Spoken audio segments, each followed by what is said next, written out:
അപ്പോൾ പ്രിയപ്പെട്ടവരെ, മട്ടാഞ്ചേരിയിൽ നമ്മളുടെ ഒരു കുഞ്ഞിൻ്റെ കാര്യം അല്ലമീൻ എന്ന നമ്മുടെ റിപ്പോർട്ട് ചെയ്തു. അല്ലമീൻ നേരത്തെ സൂചിപ്പിച്ചതുപോലെ മറ്റൊരു വാർത്ത റിപ്പോർട്ട് ചെയ്യാൻ പോകുന്നതിനിടയിലാണ് ഈ ആസിയ എന്ന് പറയുന്ന 6 ക്ലാസ്സുകാരി പെൺകുട്ടിയുടെ വീടിൻ്റെ ശോചനീയാവസ്ഥ ശ്രദ്ധയിൽപ്പെടുന്നത്. അദ്ദേഹം അവിടെ ഇറങ്ങി അത് വളരെ പെട്ടെന്ന് ലൈവായിട്ട് റിപ്പോർട്ട് ചെയ്യായിരുന്നു. ഞങ്ങൾക്കെല്ലാം അതൊരു പെട്ടെന്നൊരു എംബാരസ്മെൻ്റ് ഉണ്ടാക്കി. കാര്യം അത് നമ്മുടെ ഷെഡ്യൂളിൽ ഇല്ലാത്തൊരു വാർത്താ റിപ്പോർട്ടിംഗ് ആയിരുന്നു. പക്ഷേ വളരെ പെട്ടെന്ന് തന്നെ അതിന് പ്രതികരണങ്ങൾ വന്നു. മട്ടാഞ്ചേരിയിൽ സുരക്ഷാ സംവിധാനങ്ങളുടെ അടിസ്ഥാന സൗകര്യങ്ങളോ ഇല്ലാതെ കഴിഞ്ഞിരുന്ന 12 വയസ്സുകാരി ആസിയയ്ക്കും കുടുംബത്തിനും കെട്ടുറപ്പുള്ള വീട് ഒരുങ്ങുന്നു എന്ന സന്തോഷ വാർത്ത കൂടി ഈ സമയത്ത് പ്രേക്ഷകരുമായി പങ്കുവയ്ക്കാൻ ആഗ്രഹിക്കുന്നു. കുടുംബത്തിൻ്റെ ദുരിത ജീവിതം സംബന്ധിച്ച് റിപ്പോർട്ടർ വാർത്തയ്ക്ക് പിന്നാലെ കൊച്ചിക്കാർ എന്ന വാട്സപ്പ് കൂട്ടായ്മയാണ് വീട് വെച്ച് നൽകാൻ സന്നദ്ധരായി രംഗത്തെത്തിയത്. ഇന്ന് വീടിൻ്റെ തറക്കല്ലിടിയിലാണ്.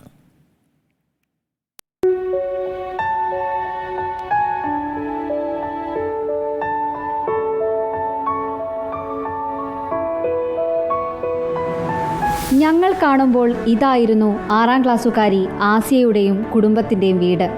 ഉമ്മയും ഉപ്പയും അടങ്ങുന്ന 3 അംഗ കുടുംബം അന്തിയുറങ്ങിയിരുന്നത് ഈ ഒറ്റമുറി കെട്ടിടത്തിൽ. ജീവൻ പണയം വെച്ച് ഇത്രയും ദിവസം ഇവിടെ കഴിഞ്ഞിരുന്ന ഈ കുടുംബത്തിന് ഇനി സുരക്ഷിതമായി അന്തിയുറങ്ങാം. കൊച്ചിക്കാർ എന്ന വാട്സപ്പ് കൂട്ടായ്മ ഇവർക്കായി നിർമ്മിച്ചു നൽകുന്ന വീടിൻ്റെ തറക്കല്ലിടൽ ഇന്ന് നടക്കും. റിപ്പോർട്ടർ TV കോഫി വിത്ത് അരുണിലൂടെയാണ് ഇവരുടെ ദുരിത ജീവിതം പുറംലോകത്തെ അറിയിച്ചത്. ഇതിനു പിന്നാലെയാണ് ആസിയയ്ക്കും കുടുംബത്തിനും തണലൊരുക്കാൻ സന്നദ്ധരായി കൊച്ചിക്കാർ രംഗത്തെത്തിയത്. വാർത്തയ്ക്ക് പിന്നാലെ KJ മാക്സി MLA ഉൾപ്പെടെ വിഷയത്തിൽ ഇടപെട്ടിരുന്നു. റിപ്പോർട്ടർ, കൊച്ചി.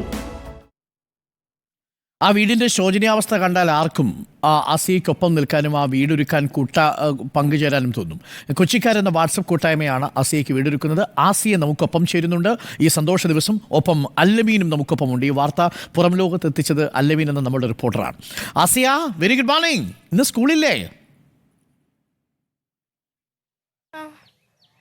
സ്കൂളുണ്ട്. ആസിയയുടെ ചിരി നല്ല ചിരിയാ. ഞാനിത് അന്ന് ആസിയെ ഞാൻ അല്ലമീൻ പരിചയപ്പെടുത്തുമ്പോൾ ഞാൻ കോഴിക്കോട് ബീച്ചിലായിരുന്നു. ആസിയ അത് കണ്ടിരുന്നോ?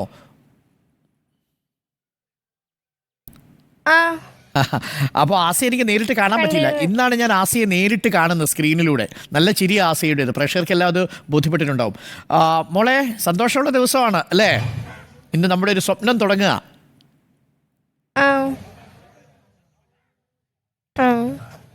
ഓക്കെ, ആസിയയുടെ സ്വപ്നത്തിലുള്ളൊരു വീടിന് എത്ര മുറിയും എത്ര കാര്യങ്ങളും ഒക്കെ ഉണ്ട്? ഒന്ന് പറയാമോ? നമ്മളിപ്പോൾ ഈ വെക്കാൻ പോകുന്ന വീട് 2 or 3 മുറിയാണ് അല്ലേ? അങ്ങനെ എന്താ പറഞ്ഞിരുന്നോ എന്തെങ്കിലും അവര്?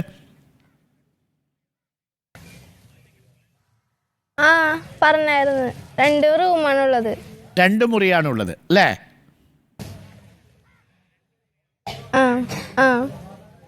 ഓക്കെ, അതിൽ ആരൊക്കെയായിരിക്കും ആസിയയ്ക്കൊപ്പം ആ വീട്ടിൽ താമസിക്കുക? എൻ്റെ ഉമ്മയും വാപ്പയും ഉണ്ടാവും. പിന്നെ എൻ്റെ ഉമ്മീൻ്റെ ആൾക്കാർ അല്ലെങ്കിൽ വാപ്പീൻ്റെ ആൾക്കാരാണെങ്കിലും ഞാൻ അവരുമായിട്ടാണെങ്കിലും താമസിക്കും. അങ്ങനെയാണ് എൻ്റെ ഒരു ഇതിൽ. ആസിയയും ഉമ്മയും വാപ്പയും മാത്രമേ ഉള്ളൂ? നിങ്ങൾ 3 പേരാണോ ഉള്ളത്? ആസിയയ്ക്ക് സഹോദരങ്ങളില്ലേ? ഇല്ല, ഒറ്റമോളാണ്. എനിക്ക് ഇക്കാക്കിത്താതൊന്നുമില്ല. ഒറ്റമോളാണ്. ഓക്കെ മോളെ, വാപ്പയുടെ പേരെന്താ ആസിയ? വാപ്പിന്റെ പേര് സലീം എന്നാണ്. ഉമ്മയുടെ പേരോ? ഉമ്മീന്റെ പേര് റസിയ. ഓക്കെ, വീടിന് എന്ത് പെയിന്റ് അടിക്കണമെന്ന് ആസിയയുടെ ആഗ്രഹം?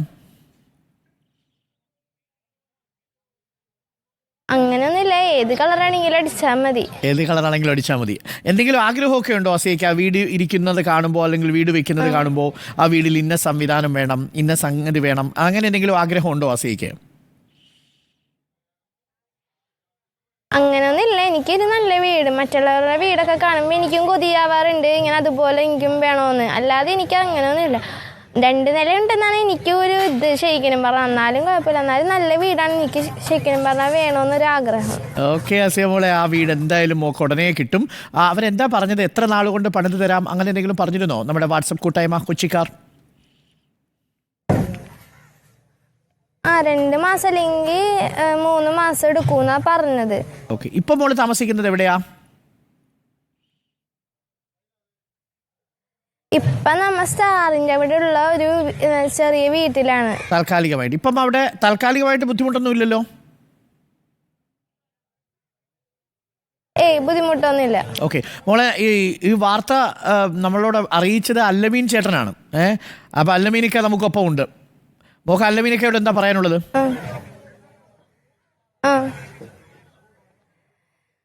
അങ്ങനെ താങ്ക് യു എന്നാ കൂടുതലും പറയാനുള്ളത് തന്നെ. ഓക്കെ അല്ലമീൻ, ജീവിതത്തിൽ നമ്മുടെ എല്ലാവരോടും താങ്ക് യു എന്നാ പറയാനുള്ളതാണ്. സന്തോഷം മോളെ. ഒരു മിനിറ്റ് മോളെ തുടരണേ. അല്ലമീൻ നമുക്കൊപ്പം ഉണ്ട്. അല്ലമീൻ ഇപ്പോൾ ഉള്ളത് മോളെ വയനാട്ടിലാണ്. അവിടെ കുറേ പേർക്ക് വീട് ആവശ്യമുണ്ട്. അപ്പം അല്ലമീനെയൊക്കെ പോലെയുള്ള നമ്മുടെ റിപ്പോർട്ടർമാരാണ് അവിടെ അവർക്കൊപ്പം അവരോട് ചേർന്ന് നിൽക്കുന്നത്. അവിടെ നമ്മളൊന്നും കാണുന്ന മോളുടെ ഒരു വിഷമം പോലും ഒന്നുമല്ല. അവരുടെ ഒരുപാട് ബന്ധുക്കളൊക്കെ പോയ വിവരം ആസിയ അറിഞ്ഞ് കാണുമല്ലോ അല്ലേ?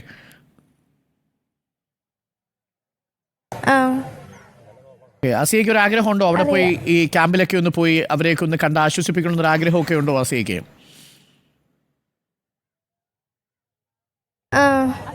ആഗ്രഹമുണ്ട്. Allameen, very good morning. നമ്മൾ മാധ്യമപ്രവർത്തകരുടെയൊക്കെ ജീവിതത്തിലെ വല്ലപ്പോഴും കിട്ടുന്ന ചില അവസരങ്ങളാണ് ഇങ്ങനെയൊക്കെ ചില കാര്യങ്ങൾ നമുക്ക് ഇമ്പാക്റ്റ് ആയിട്ട് കൊണ്ടുവരാം. പലപ്പോഴും നമ്മൾ റിപ്പോർട്ട് ചെയ്ത് അങ്ങ് കടന്നു പോകല പതിവ്. അല്ലമീൻ, ഒരു സന്തോഷം തോന്നുന്നുണ്ടാവില്ലേ ഈ ഘട്ടത്തിൽ? ഒരു സംശയമില്ല അരുൺകുമാർ. ഞാൻ പറഞ്ഞല്ലോ, അപ്പോൾ ആസിയയുടെ വാർത്ത റിപ്പോർട്ട് ചെയ്യാൻ വേണ്ടി ആയിരുന്നില്ല അന്ന് മട്ടാഞ്ചേരിയിൽ പോയത്. മറ്റൊരു വാർത്തയ്ക്ക് വേണ്ടി പോകുന്നു. അപ്പോൾ പ്രദേശത്ത് നിന്ന് ഒരാളാണ് ഈ വിവരം പറയുന്നത്. ഒന്ന് പോയി നോക്കാവോ, ആ വീട് കണ്ടാൽ നിങ്ങൾ എന്തായാലും വാർത്ത ചെയ്യും, നിങ്ങൾക്ക് മടങ്ങിപ്പോകാനാവില്ല, ഒന്ന് പോയി കണ്ടാൽ മതി, ബാക്കി നിങ്ങൾ കണ്ടിട്ട് തീരുമാനിക്കുമെന്ന് പറഞ്ഞിട്ടാണ് പറയുന്നത്. അപ്പോഴും നമ്മളൊരു വെബ് സ്റ്റോറി എന്നുള്ള രീതിയിലാണ് മനസ്സിൽ കണ്ടാണ് അവിടെ പോകുന്നത്. പക്ഷേ അവിടെ പോയി കണ്ടു കഴിയുമ്പോൾ വല്ലാത്തൊരവസ്ഥയായിരുന്നു. ഞാൻ പറഞ്ഞില്ല, നമ്മൾ പോയി വയനാട് നിൽക്കുമ്പോൾ നമ്മൾ ഉള്ളുലഞ്ഞ് നിൽക്കുകയാണ്. ആ വീട് കണ്ടപ്പോഴും വീടെന്നൊന്നും പറയാനാവില്ല. ആസിയയും ഉമ്മയും ഉപ്പയും താമസിച്ചിരുന്ന ആ ഒരു ആസ്പെറ്റോസ് ഷീറ്റ് കെട്ടിമറച്ച് ചുറ്റും കാട് മൂടിയൊരു പ്രദേശം. നമ്മളവിടെ പോകുമ്പോൾ തന്നെ 2-3 പാമ്പുകൾ നമ്മുടെ മുന്നിൽ കൂടെ ഇഴഞ്ഞു നീങ്ങി പോവുകയാണ് ആ സമയത്ത്. അപ്പോൾ ആസിയയെ സംബന്ധിച്ചിടത്തോളം ആസിയ പലതവണ ഇതേ കണ്ടു.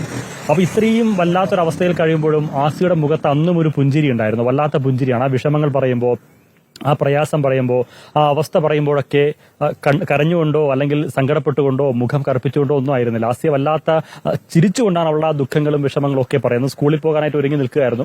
പിന്നെ വാർത്ത കാണുന്നു, KJ മാക്സി MLA ഇടപെടുന്നു, അദ്ദേഹം വരുന്നു, ബാക്കി ആളുകളൊക്കെ വരുന്നു. അവിടുത്തെ കൗൺസിലർ ഇസ്മുദ്ദീൻ അവിടെ എത്തുന്നു, ബാക്കി കൊച്ചിക്കാർ കൂട്ടായ്മ, കൊച്ചിൻ അക്കാഡമി എന്ന് പറയുന്ന ഇൻസ്റ്റിറ്റ്യൂട്ട് ആസിയയുടെ പഠന ചിലവ് ഏറ്റെടുക്കുന്നു. ആസിയയുടെ ആഗ്രഹം കൂടെ ഒന്ന് ചോദിച്ചു നോക്കുക. IPS ഉദ്യോഗസ്ഥയാവുക എന്നുള്ളതാണ് ആസിയയുടെ ആഗ്രഹം. ഞാൻ അന്ന് സംസാരിച്ചപ്പോൾ ആസിയ അങ്ങനെയാണ് പറഞ്ഞത്. കൃത്യമായൊരു കാഴ്ചപ്പാടുണ്ട് എന്തുകൊണ്ട് IPS ഉദ്യോഗസ്ഥ ആവണം എന്നതടക്കം കൃത്യമായൊരു കാഴ്ചപ്പാട് കൂടിയും ആസിയയ്ക്കുണ്ട് എന്നുള്ളതാണ്.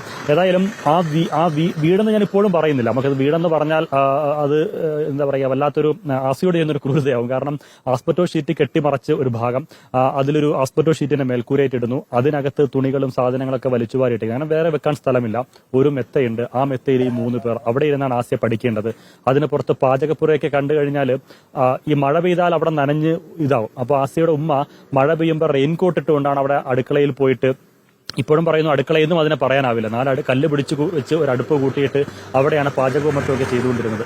ബാത്റൂം സംവിധാനം, അങ്ങനെ എന്ത് കണ്ടാലും നമുക്ക് വല്ലാതെ ഒരു അവസ്ഥ. അപ്പൊ ഞാൻ പറഞ്ഞൊരു വെബ് സ്റ്റോറി എന്ന രീതിയിലാണ് ഞാൻ ആദ്യം അവിടേക്ക് പോകുന്നത്. പക്ഷെ അത് കണ്ടു കഴിഞ്ഞപ്പോൾ അതങ്ങനെ വെബ് സ്റ്റോറിയിൽ ഒതുക്കാൻ പറ്റുന്നതല്ല. അതൊരു ഇടപെടൽ വേണം എന്നുള്ളത് കൊണ്ടാണ് ഡെസ്കിലേക്ക് നമ്മൾ വിവരം അറിയിക്കുകയും ആ രീതിയിൽ നമ്മൾ കോഫി വിത്ത് അരുണിൽ ആ രീതിയിൽ ചർച്ചയൊക്കെ എടുക്കുകയും അതിനൊരു റിസൾട്ട് ഉണ്ടാവുകയും ചെയ്തു. ഏതായാലും കൊച്ചിക്കാർ എന്നുള്ള വാട്സപ്പ് കൂട്ടായ്മ, കൊച്ചിൻ അക്കാഡമി എന്നുള്ള ഒരു സംവിധാനം, അതെല്ലാം ആസിയയ്ക്ക് ഒരു സഹായവുമായി എത്തിയിട്ടുണ്ട്. അവരെത്തിയെന്ന് മാത്രമല്ല, അവർ വന്നതിന് പിന്നാലെ തന്നെ മറ്റൊരുപാട് പേര് നമ്മളുമായി ബന്ധപ്പെട്ടു, നമ്മുടെ സ്ഥാപനവുമായി ബന്ധപ്പെട്ടു, അവിടെയുള്ള ആളുകളുമായി ബന്ധപ്പെട്ടു. ആസിയയ്ക്ക് എന്ത് വേണമെങ്കിലും, വീട് വെച്ചു കൊടുക്കാനാണെങ്കിലും എന്ത് ആവശ്യങ്ങൾക്കും ഒപ്പം ഉണ്ടാകുമെന്നുള്ള ഒരു ഉറപ്പ് അവർ നൽകുകയും ചെയ്തു. ഏതായാലും കൊച്ചിക്കാർ നൽകിയ ഉറപ്പ് അത് പാഴായിട്ടില്ല. അവരത് വെറുതെ പറഞ്ഞു പോയതുമില്ല. അവർ എന്തായാലും ഇന്ന് ആ തറക്കല്ലിടൽ കർമ്മത്തിലേക്ക് കടക്കുകയാണ്. വൈകാതെ തന്നെ, വളരെ പെട്ടെന്ന് തന്നെ. പിന്നെ ആ ഭൂമിക്ക് ഒരു പ്രശ്നം ഉണ്ടായിരുന്നു അരുൺ. കുറച്ച് നിയമത്തിന്റെ നൂലാമാലകളിൽ പെട്ട് കിടക്കുന്ന ഒരു വസ്തു കൂടിയാണ്. അവർ ആസിയുടെ ഉപ്പ ഉൾപ്പെടെ കുടുംബം തലമുറകളായി, വർഷങ്ങളായി, ഏതാണ്ട് ഒരു 60 വർഷം 70 വർഷത്തിന് മുകളിലായി അവരവിടെ താമസിക്കുകയാണ് തലമുറകളായിട്ട്. അതിന് പക്ഷേ ചെറിയ ലീഗൽ ഇഷ്യൂസ് ഉണ്ട്. അപ്പൊ അതിന്റെ നിയമ നടപടികൾ പുരോഗമിക്കുകയും ചെയ്യുന്നുണ്ട്. അപ്പൊ അതുകൊണ്ട് അതിന് തൊട്ടടുത്തുള്ള ഒരു പുറമ്പോക്ക് ഭൂമിയിലാണ് MLA ഉൾപ്പെടെയുള്ളവർ ഇപ്പോൾ ഇടപെട്ട്, ഒരു 6 സെന്റ് വരുന്ന ഒരു പുറമ്പോക്ക് ഭൂമിയിലാണ് MLA ഉൾപ്പെടെ ഇടപെട്ട്, മറ്റ് തഹസിൽദാരൊക്കെ ഇടപെട്ട് അതൊരു നിയമത്തിന്റെ പ്രശ്നങ്ങളില്ലാത്ത രീതിയിൽ ആ വസ്തുവിൽ പുറമ്പോക്ക് ഭൂമിയിലാണ് ഇപ്പോൾ വീടൊരുക്കാൻ പോകുന്നത്. നിയമത്തിന്റെ പോരാട്ടം മറ്റൊരു ഭാഗത്ത് അത് നടക്കുകയും ഏതായാലും ആസിയെ സംബന്ധിച്ചിടത്തോളം ആസിയയ്ക്കൊപ്പം അല്ലമീനും നമ്മുടെ റിപ്പോർട്ടർ കുടുംബത്തിനും ഒക്കെ സന്തോഷമുള്ള ഒരു കാര്യമാണ്. ആസിയയുടെ മുഖത്ത് വിരിയുന്ന ചിരിയാണ് നമ്മളുടെ ലാഭം. ആസിയയ്ക്ക് IPS ആവണമെന്നുള്ള ആഗ്രഹം എന്ന് പറഞ്ഞു. എന്താണ് IPS കിട്ടാൻ ഇത്ര ആഗ്രഹം? അതെന്താണെന്ന് വെച്ചാൽ മറ്റുള്ളവർ കുറേ കഷ്ടപ്പെടുന്ന കാരണം എനിക്കും അവരെ സഹായിക്കാൻ തോന്നും. പിന്നെ കുറേയൊക്കെ ഞാൻ പലവരുടെയും ഈ സിനിമയിലും പിന്നെ വാർത്തയിലൊക്കെ ചിലവരെന്നെല്ലാം പോലീസുകാരൊക്കെ മറ്റുള്ളവരെ സഹായിക്കണം. അതൊക്കെ കാണുമ്പോൾ എനിക്കും തോന്നും ഞാനും ഒന്ന് എന്താണ് ആയാൽ കുഴപ്പം. എനിക്കും സഹായിക്കണം. കുഞ്ഞിപ്രായം മേലുള്ള എനിക്ക് ആഗ്രഹം IPS ആവണത്. ഞാൻ വേറെ ജോലിയൊന്നും പറഞ്ഞിട്ടില്ല, IPS മാത്രം പറഞ്ഞിട്ടുള്ളൂ. IPS ആവാനുള്ള ആഗ്രഹം ഉണ്ടെങ്കിൽ കാര്യങ്ങൾ വാർത്തയൊക്കെ വായിക്കുന്നുണ്ടല്ലോ അല്ലേ, വാർത്തയൊക്കെ കാണുന്നുണ്ടല്ലോ? കാണുന്നുണ്ട്. നമ്മുടെ വിനേഷ് ഫോഗട്ട് ഇപ്പോൾ ഒളിമ്പിക്സിൽ ഫൈനലിൽ എത്തിയിട്ടുണ്ട്. ആ വാർത്ത കേട്ടായിരുന്നോ? വിനേഷ് ഫോഗട്ട് ഞാൻ ചില സമയത്ത് അത്രയും കാണാൻ പറ്റുള്ളൂ. എന്താന്ന് വെച്ചാല് സ്കൂളിലും മദ്രസയിലൊക്കെ പോകുമ്പോ ചില സമയത്ത് ഞാനും കാണാറുണ്ടായിരുന്നില്ല. ഫോഗട്ട് ഒളിമ്പിക്സിന്റെ ഫൈനലിൽ എത്തിയിരിക്കുന്നത് ഏത് ഐറ്റം ആണെന്ന് പറയാമോ? ഗുസ്തിയാണ് കേട്ടോ, ഞാനത് പറഞ്ഞേക്കാം. മോളതൊക്കെ വാർത്ത കാണാത്തുണ്ടാകും. ഇന്ന് എന്തായാലും ആ വാർത്ത ശ്രദ്ധിക്കണം. നമ്മുടെ ഇന്ത്യയുടെ ചരിത്രത്തിൽ ആദ്യമായിട്ടാണ് ഒരു വനിതാ റെസ്ലർ, ഒരു വനിതാ ഗുസ്തി താരം ഒളിമ്പിക്സിന്റെ ഫൈനലിൽ എത്തുന്നത് കേട്ടോ. അപ്പോൾ ഫോഗട്ട് വിജയിക്കാൻ വേണ്ടി പ്രാർത്ഥിക്കണം കേട്ടോ അസിയ. അപ്പോൾ വാർത്തയൊക്കെ കാണുക, പത്രങ്ങളൊക്കെ വായിക്കുക, കിട്ടുന്ന സമയം കൂടുതൽ വായിക്കുക. മോൾക്ക് ഒരു IPS കാരിയായിട്ട് വരാനോ അതല്ലെങ്കിൽ നല്ലൊരു ഒരു സന്നദ്ധ പ്രവർത്തകയായിട്ട് മാറാനോ ഒക്കെ മോൾക്ക് കഴിയും. അപ്പോൾ നന്നായി പ്രവർത്തിക്കുക. എന്തായാലും ഒരു സന്തോഷമുള്ളൊരു കാര്യം, അസിയയ്ക്ക് ഒരു വീടൊരുങ്ങുന്നു എന്നുള്ളതാണ്. ഞങ്ങൾക്കും സന്തോഷമുണ്ട്. Thank you Asiya. എന്തായാലും സ്കൂളിൽ പോകാൻ തയ്യാറായിക്കോളൂ. ഇന്ന് വീടിൻ്റെ തറക്കല്ലിടൽ ചടങ്ങാണ് നടക്കുക. ഇത്തരം ചില ചടങ്ങുകളൊക്കെ നമുക്ക് സന്തോഷം തരുന്നത് ഈ ഘട്ടത്തിലാണ്. അസിയയ്ക്ക് കിടക്കാനൊരു കൂര വേണം എന്നുള്ളത് നമ്മുടെ നാട്ടിലാണ് ഏറ്റവും കുറച്ച് ഭവനരഹിതരുള്ളത്. പക്ഷേ അത്രയും ഉണ്ട് കേട്ടോ. 16,000-ഓളം അതിദരിദ്രർ ജീവിക്കുന്നൊരു നാടാണ് നമ്മുടെ കേരളം. അത് ഇന്ത്യയിലെ തന്നെ ഏറ്റവും കുറച്ച് അതിദരിദ്രർ താമസിക്കുന്ന നാടാണ്. പക്ഷെ അങ്ങനെയുള്ള മനുഷ്യരുടെ ആ അവസ്ഥയും നമ്മൾ കാണണം. സമൂഹം ഒരുമിച്ച് അങ്ങോട്ട് ചേർന്ന് നിന്ന് കഴിഞ്ഞാൽ ഇതൊക്കെ സാധ്യമാവുന്നതേ ഉള്ളൂ. 7 ദിവസം കൊണ്ട് 54 കോടി രൂപ CMന്റെ ദുരിതാശ്വാസ നിധിയിലേക്ക് കൊടുത്ത മനുഷ്യരാണ് നമ്മളെ പിന്നെ ആർക്കാണ് എഴുതിത്തള്ളാൻ കഴിയുക? ഒരുമിച്ച് നിന്നാൽ ഇതൊക്കെ സാധ്യമാവും.